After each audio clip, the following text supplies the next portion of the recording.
भारतीय संस्कृति को विदेशों तक पहुंचाने का और उसे सम्मान दिलाने का अगर वाकई में किसी ने काम किया तो वो थे स्वामी विवेकानंद। एक बार किसी अंग्रेज ने स्वामी विवेकानंद जी से पूछा कि आपके देश की महिलाएं हाथ क्यों नहीं मिलाती। तो फिर उसके बाद जो स्वामी विवेकानंद जी ने जवाब दिया वो आप लोगों को सुनना चाहिए। उन्होंने उस अंग्रेज से पूछा कि क्या आपके देश का कोई आम नागरिक आपके देश की महारानी से हाथ मिला सकता है। तो फिर उस अंग्रेज ने कहा नहीं, ऐसा पॉसिबल नहीं है। तो फिर स्वामी विवेकानंद जी ने पलटते हुए जवाब दिया, बस यही कारण है, हमारे देश की हर एक महिला महारानी के जैसी है और कोई आम इंसान उनसे हाथ नहीं मिला सकता। गाइस, आपको ये स्टोरी जान के कैसा लगा चैट सेक्शन में जरूर लिखिएगा। और अगर आपने महाभारत के किस्से सुने हैं तो आपने द्रौपदी के चीरहरण की कहानी भी सुनी होगी, जिसमें कृष्ण भगवान ने द्रौपदी के चीर यानी साड़ी को बढ़ाया था, जिसकी वजह से कौरव कुछ नहीं कर पाए थे। पर सवाल यह है कि कृष्ण भगवान ने ऐसा किया क्यों, तो उसके पीछे की कहानी सुनिए। जब कृष्ण भगवान ने सुदर्शन चक्र से शिशुपाल का वध किया था तो उस समय सुदर्शन चक्र की वजह से कृष्ण भगवान की उंगली भी कट गई थी। तब द्रौपदी ने अपनी साड़ी का पल्लू फाड़ के कृष्ण भगवान की उंगली पे बांधा था। तब कृष्ण भगवान ने द्रौपदी से वादा किया था कि हे द्रौपदी, तुम्हारे एक एक सूत का कर्ज हम चुकाएंगे। और इसी वजह से चीरहरण के समय कृष्ण भगवान ने साड़ी को बढ़ाते चले गए। गाइस, पुरानी कथाओं को सुनने का अपना अलग ही मजा है। आपको ये सुन के कैसा लगा चैट सेक्शन में जरूर लिखिए। एंशिएंट टाइम में यानी पुराने जमाने में हमारे इंटेलेक्चुअल्स को लगता था कि मैथ्स में एक ऐसा कोई सिंबल होना चाहिए विच रिप्रेजेंट्स नथिंग, यानी नथिंग को रिप्रेजेंट करने के लिए भी तो कोई सिंबल होना चाहिए। सो इसी को ध्यान में रखते हुए 5th सेंचुरी में एक इंडियन मैथमेटिशियन आर्यभट्ट ने जीरो को इन्वेंट किया। And let me tell you guys, zero का जो सिंबल दिया गया था वो हमारे पुराने मंदिरों, स्पेशली ग्वालियर के मंदिरों के दीवारों पे खुदा हुआ आप लोगों को दिख सकता है।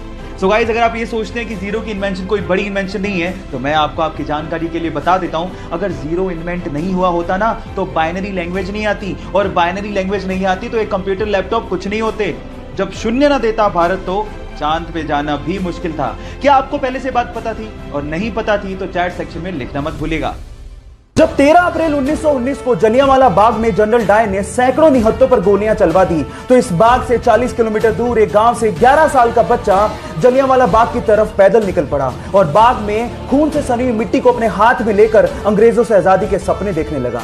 ये मिट्टी लेकर जब वो घर पहुंचा तो उसने पिताजी को कहा कि पिताजी आप कहां जा रहे हैं। तो पिताजी ने जवाब दिया कि मैं आम की गुठलियां बोऊंगा जिससे पेड़ लगेगा और बहुत सारे आम मिलेंगे। तो जानते हो उस बच्चे ने क्या कहा? उस 11 साल के बच्चे ने कहा कि मैं भी इस खेत में बंदूक बोना चाहता हूं जिससे मुझे बहुत सारी बंदूकें मिलें और मैं अपने देश को आजादी दिला सकूं। इस क्रांतिकारी विचार को रखने वाले का नाम है शहीद भगत सिंह, जो हमारे लिए, इस देश के लिए हंसते हंसते ये कहकर फांसी पर चढ़ गए, सरफरोशी की तमन्ना अब हमारे दिल में है, देखना है जोर कितना बाजुए कातिल में है, बाजुए कातिल में है।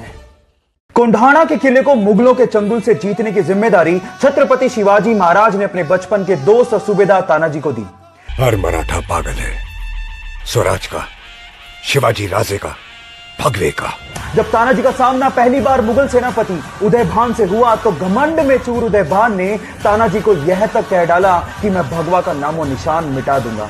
तब तानाजी ने जवाब दिया कि जिस रंग को आसमान दिन में 2 बार ओढ़ता हो उसे तू क्या मिटाएगा। अपनी चतुराई और अपने पराक्रम का परिचय देते हुए तानाजी और उनकी छोटी सी सेना ने मुगलों के चंगुल से कोंढाणा जिले को जीत तो लिया, लेकिन तानाजी वीर गति को प्राप्त हो गए। तब छत्रपति शिवाजी महाराज ने कहा था, गढ़ आला पर सिंह बोला। एक बार द्रोणाचार्य अपने 5 पांडव शिष्यों के साथ जंगल से जा रहे थे। उनके साथ एक कुत्ता भी था। अचानक से वो कुत्ता धनुर्विद्या का अभ्यास कर एक व्यक्ति को देख के तेज तेज भौंकने लगा, जिससे उस व्यक्ति को विघ्न होने लगा। अब उस व्यक्ति ने धनुष बाण उठाया और उस कुत्ते पर इस तरह से वार किया कि उस कुत्ते का पूरा मुंह तीरों से भर गया, लेकिन उसे घाव तक नहीं आया।